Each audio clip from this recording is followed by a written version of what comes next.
All right, welcome back to the Sam Sorbo Show. Thanks so much for joining me. So I've done this is a fast moving show, and I'm trying to keep up with everything. It's crazy. I was talking with David Horowitz in the pay section of our interview. But I mentioned that I had just spoken at a tea party. I spoke at two, actually. I got to tell you guys, if you haven't been to any tea party meetings, I highly, highly recommend it. So when I was in LA years and years ago, we started a group called Friends of Abe. It was started by a friend of mine who invited me to lunch one day in Hollywood to chat with some Hollywood folks who thought conservatively. Let's just put it that way. And we had such an amazing conversation, and lunch went way too long. It was a group of, I'm going to say maybe 6 or 8 of us, not a huge group, just a small group, but we were getting to know each other. As I recall, Evan Sayette was there, Lionel Chetwynd, and some others. And we just had a really wonderful conversation about the state of the world. But more importantly, we fed off each other this idea that you're not crazy. You're actually speaking truth, and I can recognize it. And that's the hope that we have, is that we have this ability to recognize truth. It's an intrinsic and innate ability, if you will, to recognize truth. And that is my hope, is that youth growing up today are recognizing that they're being lied to in the education system. And they will also recognize truth when they hear it. And so that's my hope.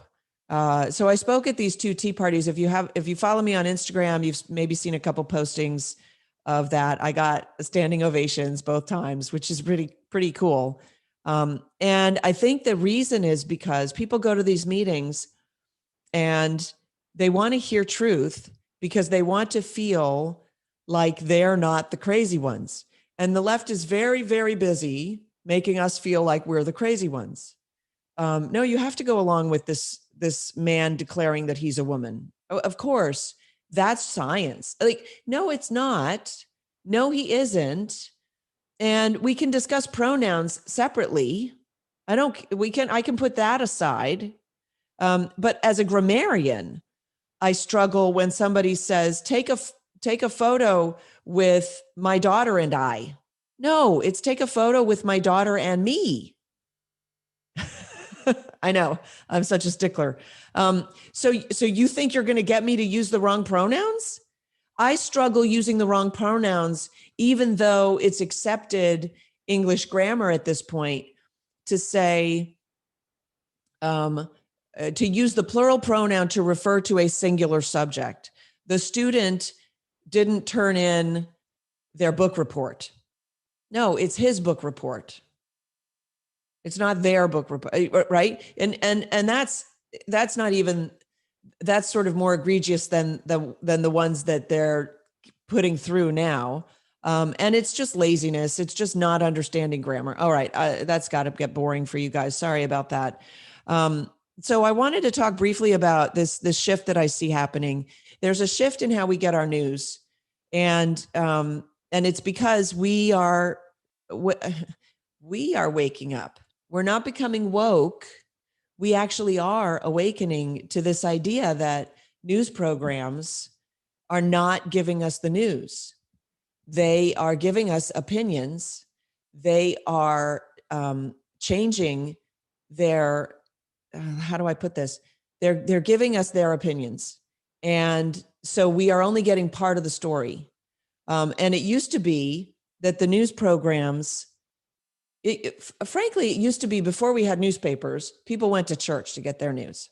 And the pastor was the one who would say, this is what's going on in the world, and let's discuss this. And the pastor, if he was a good priest or a good pastor, a good shepherd, he would, in a sense, instruct his flock on the biblical interpretation and how to use that information living in the world, right?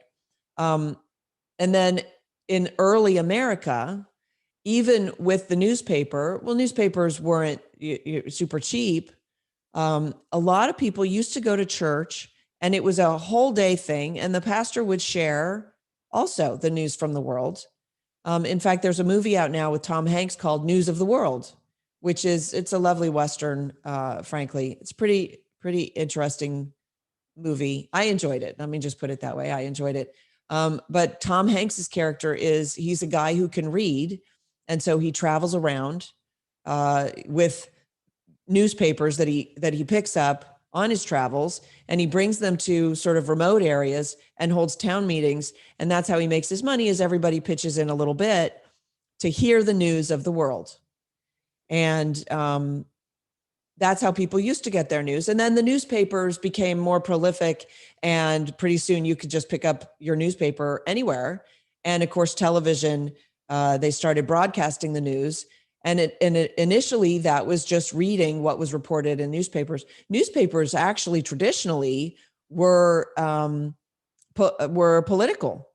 You have now I can't think of the actual names, but you would have the Cleveland Democrat. And that was a paper that was put out for Democrats to affirm a Democrat view of the world. But that was before the Democrats went totally crazy, frankly. Now they're totally crazy. Well, they're totally crazy in the sense that they adhere to communist philosophy. And it's worse than that. It's worse than that. So actually, I'm going to do that, I think, in the last segment. I'm sure you guys have heard that the Johnson & Johnson vaccine has been paused. I'm sorry, paused? Paused? That's a new scientific term. What would be the scientific definition of pausing a vaccine? Would it be removed from market? And by the way, AstraZeneca has now been pulled by the country of Denmark. And so I want to talk to you just quickly, because at the same time we're seeing CNN, MSNBC deride the people who don't get the vaccine. It's just not only that, they're just coming up with all kinds of craziness. But Brian Stelter just did a segment on CNN, and this is how far gone they are. His segment focused on initially talking about how all the CNN hosts and all the NBC and CBS and all of these sort of celebrity hosts out there got their vaccines and posted selfies of them getting their vaccines, which is pure propaganda. It's, using your